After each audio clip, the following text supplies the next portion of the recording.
Thank you everyone for taking the time to tune in today. Today's episode of the Topping Show is proudly sponsored by Topping Technologies.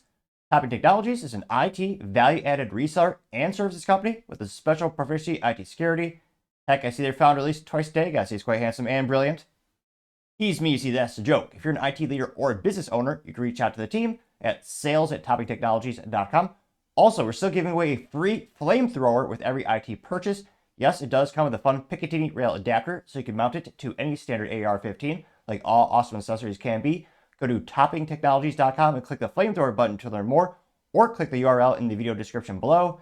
Lastly, trying to get to 4,000 subscribers by the end of the month, so if you can click that button and tell your friends, I would greatly appreciate it. Now, going over to the business part of the podcast, you have some sad news. The Ford Mustang has their worst sales year ever. So bad, I almost threw up in my mouth thinking about this or trying to say this.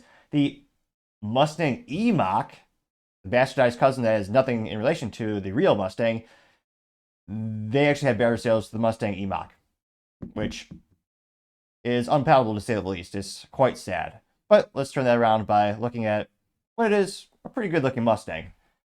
Not the E-Mach, obviously. Now this comes to us thanks to EnginePatrol.com. Specifically, Ian Sawyer, who's a writer over there, says, quote, "The Ford Mustang just hit a speed bump, its worst sales year ever. The iconic pony car took a 9.5% dive in 2024, trailing far behind the electric sibling, the E-Mach, which, little ADHD, one of my favorite books I'm reading right now is actually by Lee Iacocca, who not recently, in our lifetime, he worked at Ford, and then he actually went over to try to turn around Chrysler.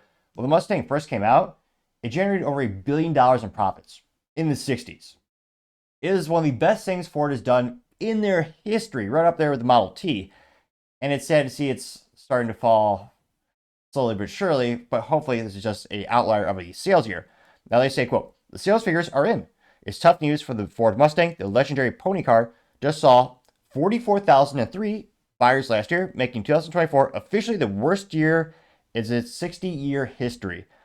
Adding insult to injury, the Mustang was outsold by over, it's not just 2 units, it's not 3 units, it's outsold by 7,000 units of its electric cousin, the Mustang Mach-E, a vehicle many pony car purists refuse to acknowledge as a real Mustang." I agree with that assessment. It's not. I mean, they literally just bastardized the name and copied the logo. It's a Mustang in name only. Kind of like the 80s and the brief era where the EPA really kneecapped the auto companies even more than usual. We just kind of don't think of the dark ages where they had like a V8 with like 12 horsepower. I'm only partially exaggerating, but there were some dark years. Now they say, quote, "This isn't just a bad year, it's part of a troubling trend. Mustang sales have been steadily declining for years after a brief uptick in 2023. The previous low point was 2022 when 47,566 Mustangs were sold. But the final quarter of 2024 revealed just how steep the decline has become, sales dropping a staggering, 43.3% compared to the same time period the year prior, with only 7,518 units sold.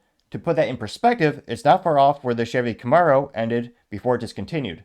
Now, to Ford's credit, it's sad to say, my family is more a GM family on the assembly lines and the management.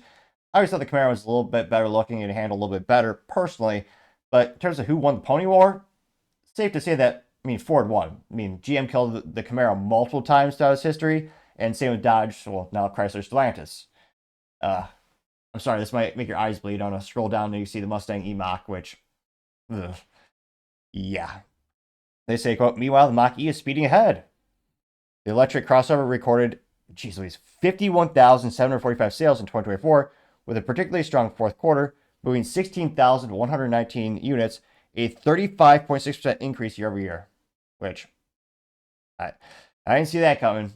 Granted, there's a big tax incentive for people to buy EVs. Still, there's a debate if Trump will keep that going to 2025 or in 2025. Again, giving $7,500 off a car is a pretty big incentive. And I think that's really propping up a lot of EV sales. Yes, you do have some more consumers switching over to it, but yeah, let's just say I'm still skeptical, to say the least, in terms of the long-term viability of the products. Now they say, quote, Ford's aggressive pricing and incentives have undoubtedly played a role in boosting the E-Mach sales amid a cooling EV market. Heading into 2025, the Mustang E-Mach starts at $38,490 for the base select trim with rear-wheel drive. For comparison, the gas-powered 2025 Mustang EcoBoost, which is the smallest engine, starts at $33,515, unchanged from the year prior, though the GT has seen a spiking increase, now starting at $47,055, more than $2,600 more than the year prior, which, yeah, let's just say when I was playing with the inflation calculator and looking at kind of the year-over-year increases of price for the Mustang, the real Mustang, clarify there, it's gotten more and more expensive each year. Now, granted, it is so great that Jim Farley, the CEO of Ford, is so dedicated to having a V8 and a stick shift and making a sports car. Again, that's become a rarer and rarer thing these days. So I appreciate we still have the option. It is just getting more and more unpalatable when, again, the price point gets pushing up more and more. Some people might call it an apples to oranges comparison.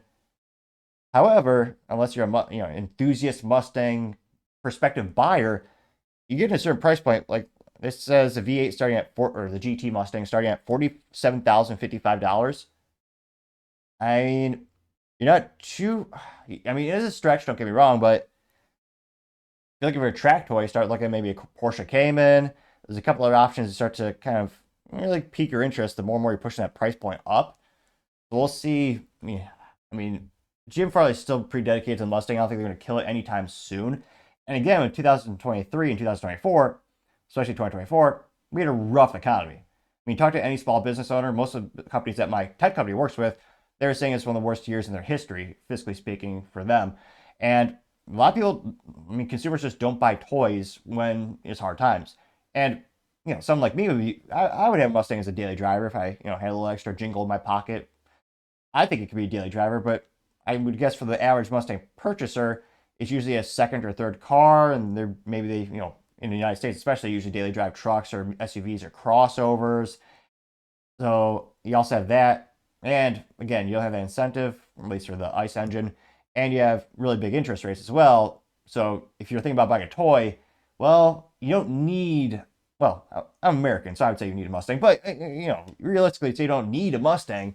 And then you start looking at the financing, because most people do finance their vehicles in America.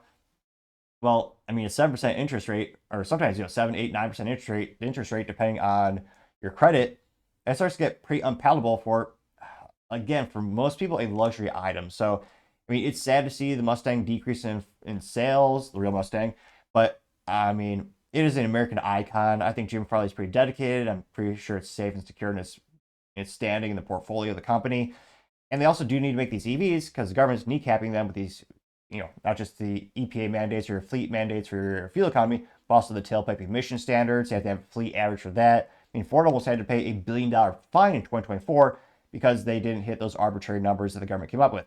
Hopefully, Trump will fix all that because, again, these types of fun cars are becoming more and more difficult to make from a regulatory perspective. But yeah, I mean, anecdotally, I don't know really anyone who bought any new cars in 2024 except for one friend. Now, granted, I mean, it's a small sample size, but I do have more than one friend. So let me know in the comments. Do you think is specifically the Mustang? Again, the crossover is increasing in sales somehow. But let me know your thoughts because, as always, be fascinating to hear what you have to say. Thank you, everyone, for taking the time to tune in today. Again, try to get to 4,000 subscribers by the end of the month, so if you can click that button, I greatly appreciate it. Also, give me a thumbs up, thumbs down, or comment. It's a great way to give me some additional feedback, letting me know how I can make the show better and better. Lastly, don't forget to take time to tell your family, tell your friends, tell your coworkers, heck, tell your enemies, anyone and everyone. Just stay safe, fight the good fight.